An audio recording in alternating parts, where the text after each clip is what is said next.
నారాయణ సమారంభాం వ్యాసశంకర మధ్యమాం అస్మదాచార్య పర్యంతం వందే గురు పరంపరం. గురువుకు సంబంధించింది కనుక గురుస్వామిది కనుక అనాదిగా గురువులు పరంపర సాగుతూ ఉంది, అలా తీసుకొస్తుంది. 18 సార్లు వేస్తే 18 అని పేరుతో గురుస్వామి అవుతారన్నట్టు ఆ గురువు నడిపిస్తూ ఉంది. ఆ గురుతర బాధ్యత తీసుకుని ముందుకు నడిపించకపోతే ఈరోజు మనకి వేదికలు లేవు, వినియోగాలు లేవు, వినోదాలు లేవు, విద్య లేదు. ఎక్కడో చోట అమ్మ నుంచి గురువు దాకా రకరకాల విద్యలు. అలా గురుస్వామిగా భావన చేస్తే అన్నయ్య సాయన 18 సార్లు పైగా చేసి ఉంటారు. ఆయనకి గురువుగా భావన చేయొచ్చు ఈ సమయాన. ఆయన మానసిక స్వభావం ఎలా ఉంటుందో దగ్గరగా ఎరిగిన వాళ్ళకి బాగా అర్థమవుతుంది. నా బోటి వాడు వచ్చేదో వేషం చేస్తుంటే చేసి వెళ్ళిపోతూ ఉంటే శివసార దగ్గర తీసుకొచ్చి మనోడు పద్యం పాడతాడు, ఇప్పుడు విన్నారా అని ఇలా ఏ మనిషిలోని ఏదన్నా ఉంటే తీసుకెళ్ళి పరిచయం చేసి మనం చేస్తూ ఉంటే ఆయన లేకపోతే ఆయన పిల్లలు చేస్తుంటే మనం అలా మురిసిపోయి ముసిముసి నవ్వులు అవుతూ ఉన్నట్టు ఆయన అక్కడెక్కడో ఉండి మురిసిపోతూ ఉండే సుగుణం ఆయనది. ప్రపంచంలో పెద్ద పెద్దలు మాట్లాడుతూ ఉంటారు ఆయన అజాత శత్రువు అని. బహుశా ఇలాంటి గుణాలే మిమ్మల్ని అలా నిలబెట్టేయమనయ్యా. మా బోటి వారికి అది ఉపదేశం కింద పనికొస్తుందేమో. ఇది చాలా ఉంది పెద్ద పెద్ద వాళ్ళది అంతా ఏం చెప్పగలుగుతాం, తక్కువది గజగజగా దొనుకుతున్నాయి చేతులు ఎక్కినప్పుడు, సమయం తక్కువ అంటారు. ఇలా నేను ఆ తక్కువ సమయంలో పరిధిలో పరిచయమైన వారితో 2-3 మొక్కల్లో అంటే విష్ణు శర్మ గారు.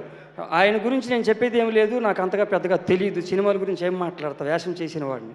నేను నాటకాలు ఆడుతున్నప్పుడు గురుగారు చదువుకున్నప్పుడు విష్ణు శర్మ ఇంగ్లీష్ చదువు అని ఒక నాటకం ఉండేది. ఆయన పేరు వినగానే అదే నాకు గుర్తుకొచ్చేది. మీరు ఆ రూపాన్ని నాకు గుర్తుండిపోయినారు సార్. శివసారి గురించి చెప్పడానికి వస్తే చాలామంది చాలా చెప్పే ఉంటారు, నేను లేట్గా వచ్చాను.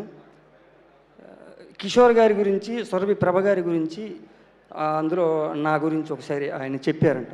మీరు బాగా నచ్చారండి సార్కి, తదుపరి సినిమాల్లో మీకు మంచి వేషాలు రాయాలి, నేను ఒకవేళ ఈ హడావుడిలో మర్చిపోతే గుర్తుపెట్టి నాకు చెప్పండి అని శివగారు మన లక్ష్మీనాయుడు గారికి, సురేష్ గారు కోడేటర్ గారికి చెప్పారని వారు నాకు వచ్చి ప్రత్యేకంగా చెప్పారు. అవసరం లేదు వారికి, ఈ 3 పేర్లు చెప్పారంట.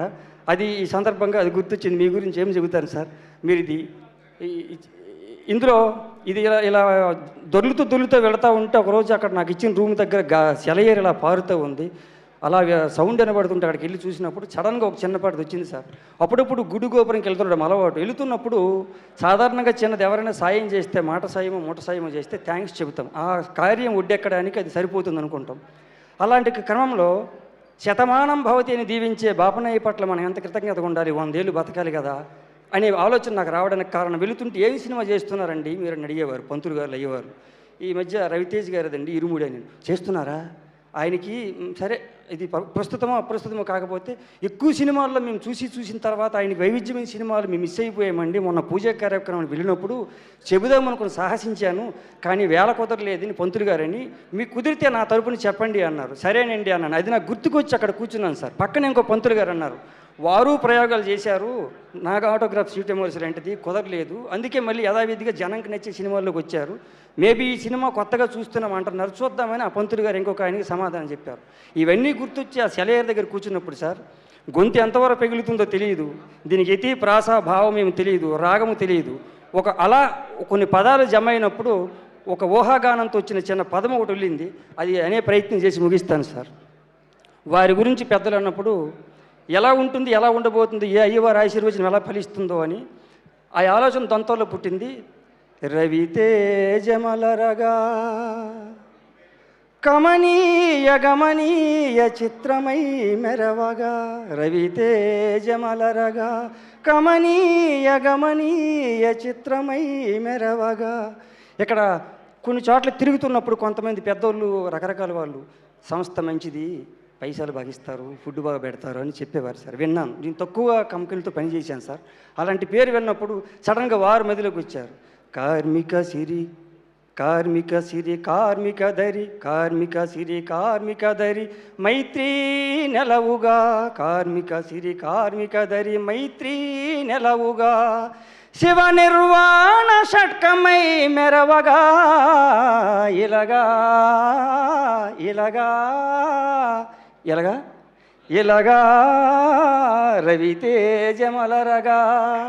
ఏ అయ్యవారి ఆశీర్వచనం ఫలించిందో అన్నయ్య మీ పట్ల, పెద్ద హిట్ కొట్టారంటున్నారు. ఎక్కడేదో ఇక్కడ ఉడ్లు అంటారు, ఎవరో రీల్స్లో పంపిస్తూ ఉంటే పూణేలో ఎక్కడో ఇంత గుట్లుగా పేపర్లు పడి ఉన్నాయి సార్. చిరంజీవి గారి సినిమా, బాలకృష్ణ గారి సినిమా చూసి అలాంటి గుట్టలు చూసి అని తప్పితే నాకు మిగతా ఏం తెలియదు సార్.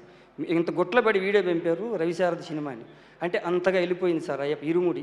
ఇటువైపు అటువైపు రెండు వైపులు ముడేసి కుట్టింది. ఈ వేదికలో ఇలా పాలు పంచుకునే భాగ్యం నాకు కలిగింది. మీ అందరికీ నాకు ఇంత డబ్బులు ఇచ్చి ఇంత వేషం రాసినందుకు, డబ్బులు ఇచ్చినందుకు, ఇంత పెట్టినందుకు, ఇలా చూపిస్తున్నందుకు, నారదముని ఆ అంశతో కొనసాగుతున్న మీడియా వారికి అందరికీ కృతజ్ఞతలు తెలుపుతూ మరొకసారి విజయోత్సవ వేడుకలు పాల్గొనే భాగ్యం నాకు కలిగినందుకు భగవంతుని శిరస్సు ఉంచి నమస్కరిస్తున్నట్టు భావన చేస్తూ సెలవండి.